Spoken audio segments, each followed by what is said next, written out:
The haze of a boxing ring, black and white shadows. A man in satin shorts moves slowly, jabs at the empty air. His gloves are heavy, his breath louder than the crowd. This was Raging Bull. Released in 1980, it was more than a movie. It was a storm. Martin Scorsese took the bruised autobiography of middleweight champion Jake LaMotta and turned it into a haunting portrait of rage, jealousy, and regret. The film was raw, unflinching, unforgettable. Yet the story of Raging Bull does not end in the ring. Beyond the film lies another tale of the people who gave their faces, their voices, their very lives to this masterpiece. Some found glory, others faded into quiet lives. A few left us too soon. Tonight, we revisit the cast, where they stood in 1980, how far they traveled, and where they are now in 2025. It begins, as it must, with Robert De Niro, the Bull. Robert De Niro as Jake LaMotta. Robert De Niro, born August 17, 1943. He was 36 when he stepped into Jake LaMotta's shoes, and he didn't just act, he became him.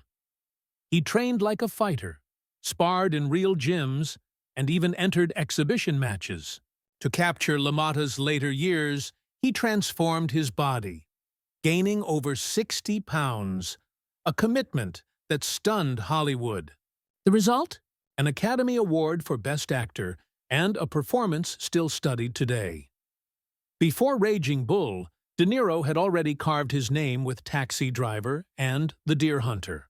Afterward, he became a legend, shaping crime epics like Goodfellas and Casino. Now, in 2025, De Niro is 82. He continues. Cathy Moriarty as Vicky LaMotta. Cathy Moriarty, born November 29, 1960. She was only 19 when she walked onto the set of Raging Bull. As Vicky, Jake's young wife Moriarty, carried both grace and resilience.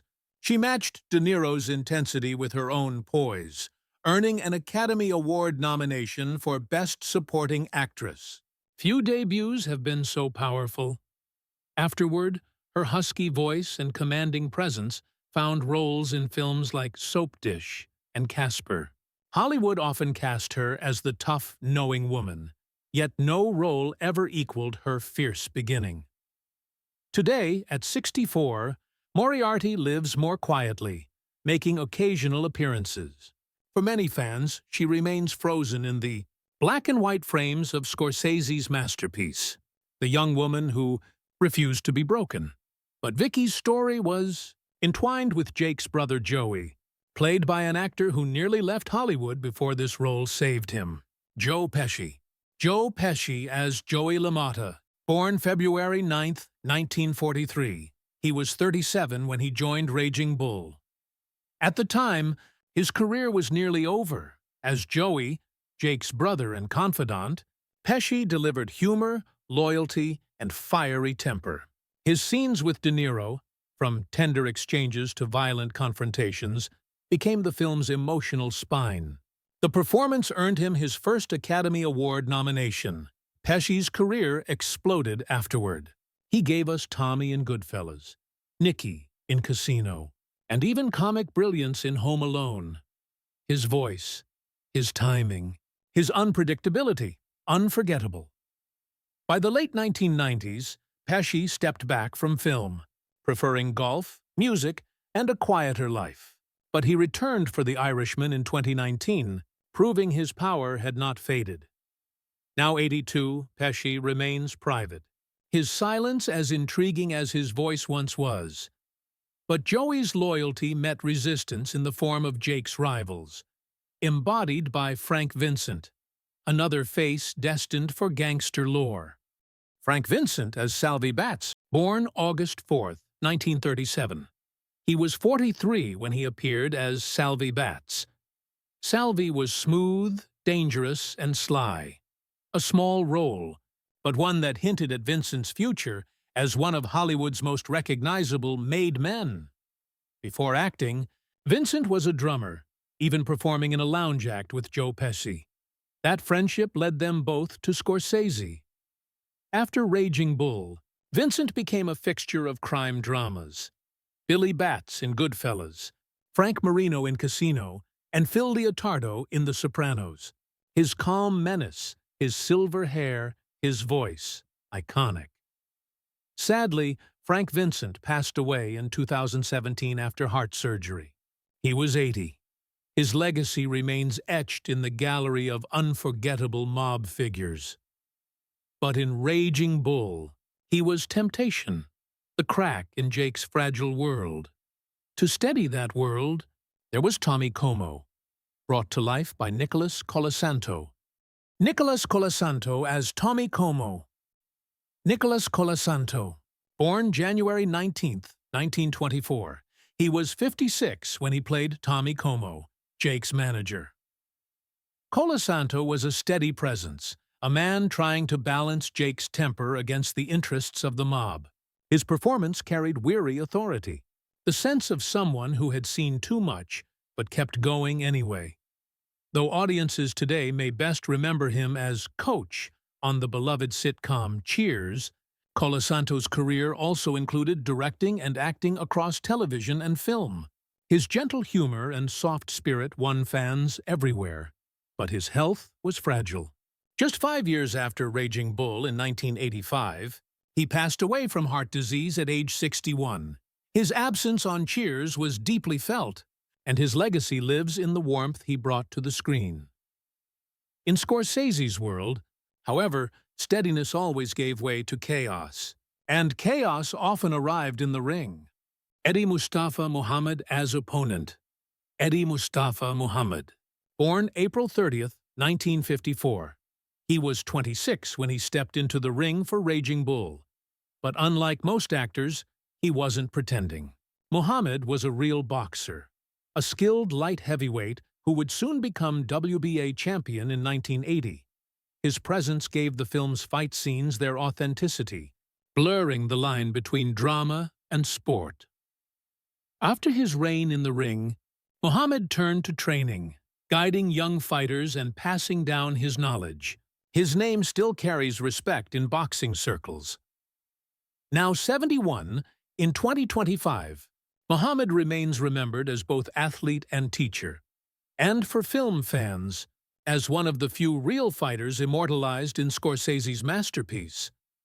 But the authenticity of Raging Bull also came from actors who lived through their own battles, none more so than Teresa Saldana. Teresa Saldana as Lenore. Teresa Saldana, born August 20, 1954. She was 25 when she played Lenore, Vicky's friend. It was a small role, yet powerful. Lenore's presence in Jake's jealous outbursts reflected the collateral damage of his rage. Saldana's career stretched into films like I Wanna Hold Your Hand and the TV series The Comish. But her life took a tragic turn. In 1982, she was attacked by a deranged fan and nearly lost her life. She survived, and from that pain built purpose, founding Victims for Victims, an advocacy group that helped countless survivors of violence. Her resilience inspired many. Sadly, Teresa Saldana passed away in 2016 from complications of pneumonia. At age 61, her role in Raging Bull now feels symbolic. Innocence caught in the storm. And sometimes, in Jake's world, the storm needed calming. That voice of reason belonged to Mario Gallo. Mario Gallo as Mario, the Mario Gallo. Born March 22, 1923. He was 57 when he played Jake's trainer. Also named Mario, Gallo was a character actor familiar to Scorsese's circle. He had appeared in Mean Streets and The Idolmaker, always lending authenticity, always blending into the world around him. As Mario in Raging Bull, he gave the film its quiet humanity. He was the steady presence in the corner, the calm whisper against Jake's fury. His performance was subtle, but essential, reminding us that even the most destructive men have someone trying to guide them back. Sadly, Mario Gallo's life was brief. He passed away in 1984, just 4 years after the film's release. At age 61, his name may not be widely known, but his contribution remains part of the film's beating heart. And with him, our journey through this cast, champions and tragedies alike, the bell has rung. The ring is empty. Raging Bull was not just a story of Jake LaMotta. It was a tapestry woven by its cast. Some rose to glory. Some stepped away quietly. Some left us too soon. But together, they created one of the greatest films ever made. In 2025, their work still breathes. Their voices, their faces, their struggles, all preserved on celluloid. Their legacies remind us what cinema can be. Brutal, beautiful, eternal. Which performance touched you most? Share your memories in the comments, and join us next time as we revisit another timeless cast, another story of then and now.